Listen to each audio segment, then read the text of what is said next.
Hi, and welcome to the 10-Minute Food Truck Training Podcast. My name is Bill Moore. I'm the founder of Food Truck Training Group on Facebook, co-owner with my beautiful wife, Melissa, of our own food truck. It's called Food Truck 101. And I'm the executive director of the National Street Food Vendors Association, which is a nonprofit dedicated to education, advocacy, and uplifting all food vendors. Today will be the last part of the interview with Matt Selig. Again, he is a chef, he's an entrepreneur, he's an all-around good guy, and we're going to be concluding the interview today. But before we get into that interview, I want to remind you guys I'm going to be in Orlando, Florida. This year that's going to be on November 12th and 13th. I'm going to be a part of the Food Truck Owners Expo. I'll be giving 3 classes. I'll be a part of a panel discussion. I'll be kicking off the campfire networking sessions. I'll be in my booth where you guys can sit down and join me. Ask me even more questions about the food service industry. Again, that's in Orlando, Florida, November 12th and 13th. If you haven't got your tickets yet, now's the time to do it. Go to ftoexpo.com and put in code FTTG15 when you decide to order those tickets, and we'll give you that 15% discount. So now on to the interview with Matt.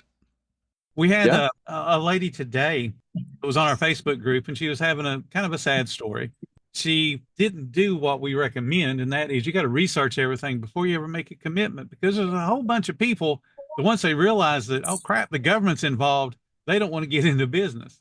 And I'd rather than do it then than have bought a food truck or a food trailer and then realize, oh crap, the government wants me to actually do stuff. Well, she had a plan, she thought, and then she started to do the plan and found out that she couldn't do it the way she thought. And what she wanted to do was cook in her home kitchen and sell that to the public. And that's pretty much, you cannot do that. Sell certain foods in a home, from a home kitchen, cottage foods, but you can't do the kinds of things she wanted to do, which is all the different kind of proteins. I honestly, from a food truck, why the hell would you want to do all the different kind of proteins? It's a small kitchen. Use that to your advantage. If you sell one item and that one item curls everybody's toes that comes to your truck, why the hell would you sell anything else? I tell you what it is, and you might understand this, being a chef, it's that creativeness. As they feel like, I've made this perfect burger, now I need to make this perfect chicken sandwich. And I swear, there's so many chefs that do this to me when we sit and talk about what their concept's going to be. They list off 150 things that they want to sell. I'm like, dude, you can't sell that. You couldn't sell that many things in a restaurant. Why are you trying to do it on a food truck? Well, I just don't want to get bored. Count money. That should not make you be bored. Well, and here's the thing about a menu, though, right? So you have a menu and you have something that you sell all the time, right? And people can expect that. What if you make a special part of one of the things that people are coming to look? Oh, what special are they running? Then get creative with that. And get creative with that from leftovers from something else you did. And that's what I recommend to them. You can have that LTO, that limited time only, and it has a definite ending point. And if it is popular, then you might want to put it on the menu and kick out something else that's not selling well. But you don't want to have, and this would even be hard for a known chef to have a rotating menu every single day of the week as a new person. Yes. Because if I don't know you and I don't know your abilities as a chef, I'm probably not going to come back day after day to see what you got. Yeah. Unless you knock my socks off, even if it's just one thing. If I go to a restaurant and I eat their burger and it's the best damn burger in town, I will still go back to that restaurant for that burger. Oh, yeah, 100%. And in fact, I'll tell everybody and their brother, don't order anything else from that place, but their burger, man, go get a burger from there. Yep. You'll thank me in the morning. Yeah, exactly. And that's really what a food truck owner needs to understand. There's going to be something you do really, really well. Just do that. Don't do anything else. Yeah. When Dave Thomas started at Wendy's, I tell people his original vision was not what Wendy's sells today. In the late 60s, early 70s, when Dave Thomas was out there working inside of a Wendy's, singles, doubles, and triples, so burgers, Frosties. He sold chili as an outlet to get rid of the burgers that they cooked too many of. It's not like they put chili on just to have chili, and they sold French fries. That was it, and sodas. That was it. And then once he goes public, you get all these other people that think they know everything about restaurants, haven't ever built one. But, hey, let's add chicken and salads and all the other stuff that they're doing today. And just keep it simple. Dave Thomas grew a whole bunch of restaurants off of that little teeny tiny menu. Food truck can do the same thing. Yeah. And there's always a freshness quota, right? So I do barbecue, and if I've got meat left over, I've got brisket left over after smoking it. The fact of the matter is that brisket's still good the next day, but it still isn't right out of the smoker. Right. Which is a much different scenario. So I don't want to sell not fresh brisket and ruin my reputation. So don't sell it as sliced brisket. Put it over some chips and shred a little cheese. Yep. And as people come up and pick up other orders, let them know on Facebook, hey, today we're having a la carte only. When you come pick up your order, you want to get some nachos. And I'll throw fresh cheese over warm meat and salsa and stuff and whip out a blowtorch and torch the nacho right in front of them to melt the cheese. And they're, right. Oh man, that's kind of crazy. Yeah, it's kind of crazy. That's a nacho, $20. Have a great day. I just made $20 off freaking nacho. Yeah. And out of leftover meat. Yep. Yeah. Yeah. I value added the meat and I dressed it up a little bit. So now it's not being judged against a fresh smoked piece of brisket, which frankly, it will never live up to. Because if it did, then people would just go to GFS and buy the smoke that's in the freezer. Right. That's not what we're doing. And then thaw it out and serve it and say, hey, and have a nice day. And we know that there are people that do that. Yeah, absolutely. I mean, frankly, if I get in a bind and I need it, I'll do it. Let's not lie, but I guess my first rule is don't get in the bind. Right. There you go. Don't get in the bind. Don't get in the bind. And how do you not get in the bind? Well, that's by having systems. But at the same time, here's a for instance, Saturday night, working in a restaurant, I think this lines up perfectly. If we ran out of lobster at 7 o'clock during dinner service, we were in trouble. We were in trouble if we ran out at 7 o'clock. But if we closed at midnight and we ran out of lobster at 11:30, that actually made that dish look a little sexier. And I would agree with that. If you're making the promise to be open, say from 11 to 2 at lunch, or 7 to midnight or whatever at night, and you get darn close to that closing time and you run out, that's acceptable. I don't, especially if they see you busy. Yeah, and people understand that. But I agree with you. And Melissa and I have done this, and we even knew the guy that was running the kitchen in this restaurant, and we'd go in some for prime rib. That's all that we wanted. And of course, that was their special. We go in at 7 o'clock and oh, sorry, Bill, I'm out. How in the world are you out? Do you not know how to cook? Because I trained him as the manager. So I was all over him. It's like, dude, you cannot run out at 7 o'clock. Well, we had this big party come in. One party came in and ran you out. That's not how food service works. Come on. And you knew you were going to run out and you didn't cook more. Yeah. And then we get to the crux of the problem. Oh, well, I'm having a food cost issue and I tried to cut back. Well, you're going to have a sales issue now because you got a whole bunch of people that are not going to believe in you anymore. They'll go somewhere else. Not ordering enough food is not how you fix a food cost issue. No, it's not. It is definitely not. But that's the mentality, because they look at, especially as a food truck owner, you're looking at, here's my expense account or my checkbook, and I don't have enough money. Well, you're going to have even less money next time because you don't buy enough food.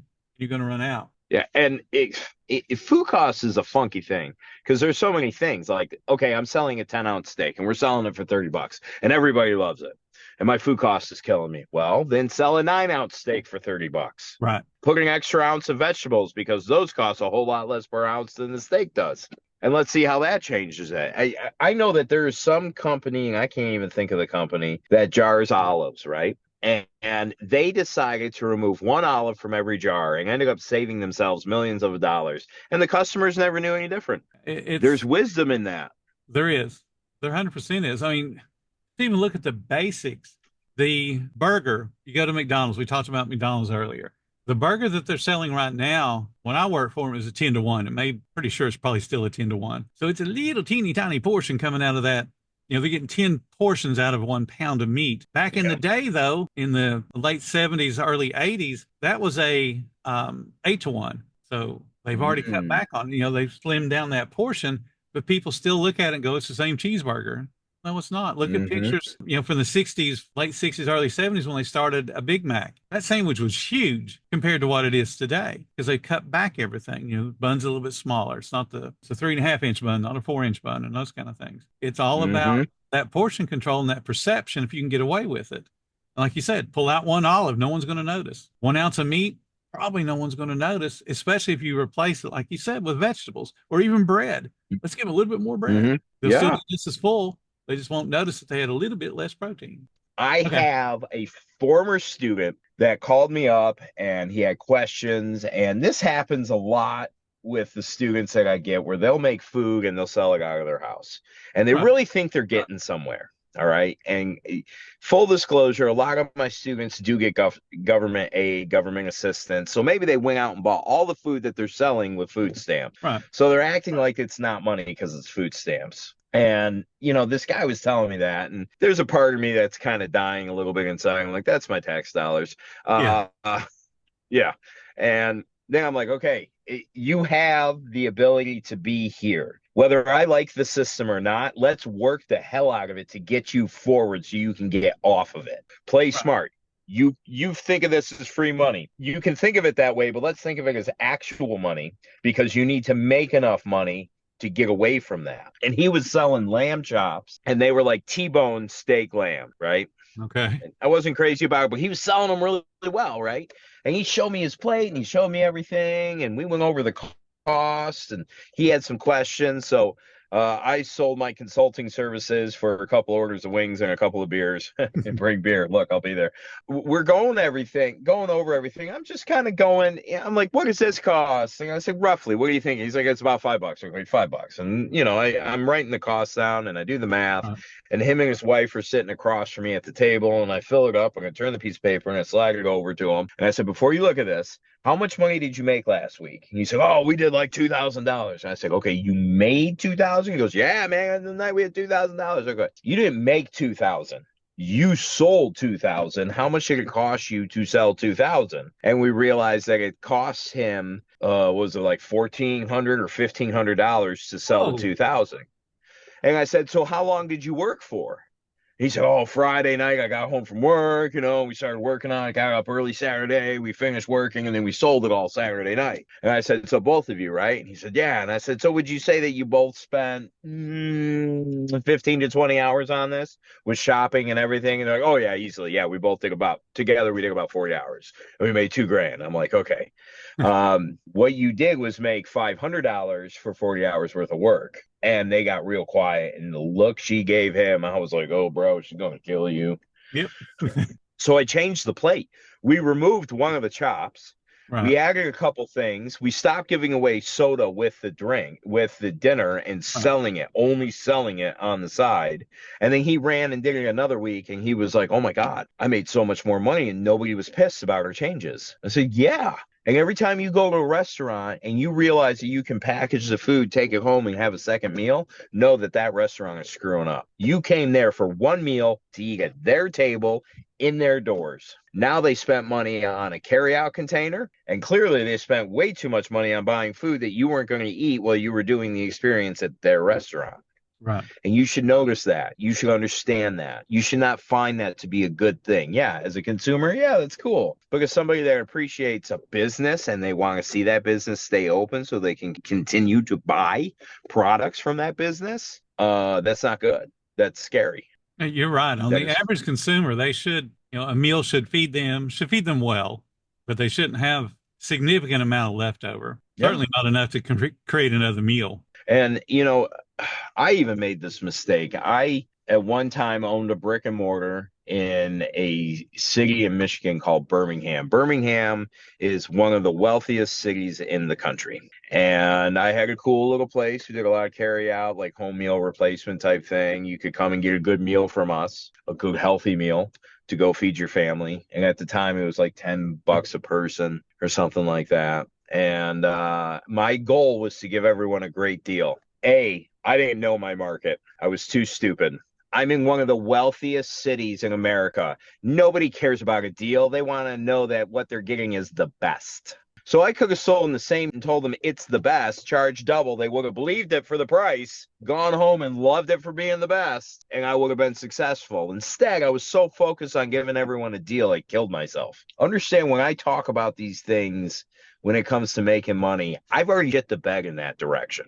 And there's nothing worse than failing. No, there's not. So, not really. And I'm passionate about it. Am I going to get wealthy helping other people? Probably not. But you know what? When I die, I can die nice and easy going, hey, I did right by other people. I want to help other people because I hate seeing people make the same stupid mistakes I used to make. It's very frustrating to see people do the things you're describing, and food truck owners, especially because they have very little retail experience creating their own menu and then being able to sell it at a profit. Right. They do exactly what you describe.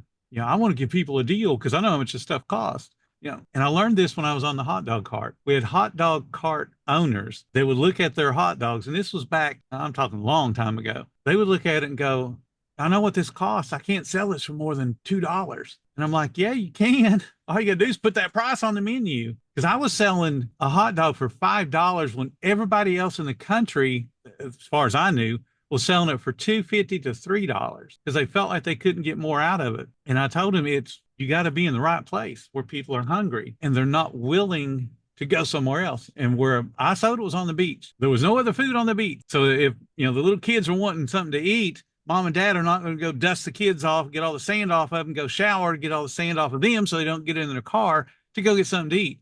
If Bill's right there with a $5 hot dog, well, heck yeah, I'll buy that because I don't have to end our day at the beach. And I sold a bunch of them that way. But you got to be willing to ask for it because I could have asked $2.50 for it and I would have sold just as many. There's so many food truck owners that don't understand that you need to ask what it's worth, what the value is that will get somebody to be glad you're there, because the value is not just in the food. The value is also in your existence, you being there at that moment in time, because that's a convenience. Because if you weren't there, where would they be going to get the food? Anyway, that's my speech for today. Melissa's telling me. What's she telling you?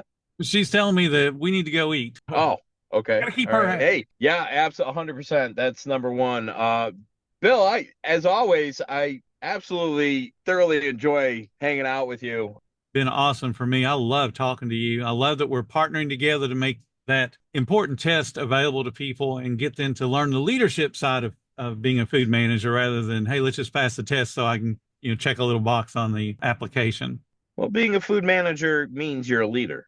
Yes. And there is greater value than just making sure that you've hit that baseline for a requirement from a health department. You have to understand that people understand food safety. They see the stuff. They see what's going on. And when they're disgusted by it, they're not going to tell you. They're just not going to come back. Exactly. It'll be a guess that you've lost and you won't know why. And if you think they're going to be quiet with other people, you're out of your mind. Yep. They can't wait to tell everybody what's wrong with other people. This is just a messed up mentality that people have. It is. I can't wait to tell you what's wrong with other people. Like, why do you want to be so negative? You know what? I'm not going to question it. I'm not going to try to fight it. Here's the reality. Get together and handle it right so that people see that facade. And that's the way it should be. And that's what I know you guys are striving to do with, offering that test and the type of training materials that you're doing to take them into that leadership role. And that's what we've done with the Food Truck Training Group as well as the Street Food Vendors Association. These people need to be successful, but they need help. They need a lot of help. Yeah. And one of the things about our program that I can tell you won't get from our competitor, if you run into an issue and you reach out to us, what we're going to do is we're going to look at your issue and do what we can to help you be more successful, help your students be more successful, as opposed to tell you, well, send us more money and maybe we'll send you a piece of educational material that will work properly when you plug it into your computer. Or maybe it won't. We don't really care. We've got your money. Yeah.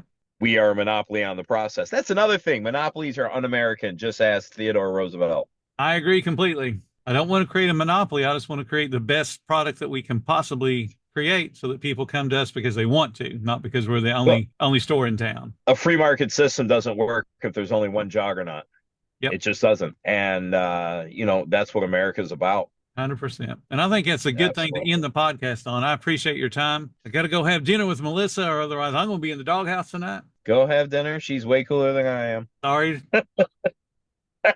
I'll accept that any day of the week, my friend. There are some benefits there, too. I want to thank you guys so much for listening to the 10-Minute Food Truck Training Podcast. If you like what we do, please subscribe to the podcast. And if you love what we do, please show some support. There's going to be a link in the description to make that happen. Until next time, you guys have a profitable week.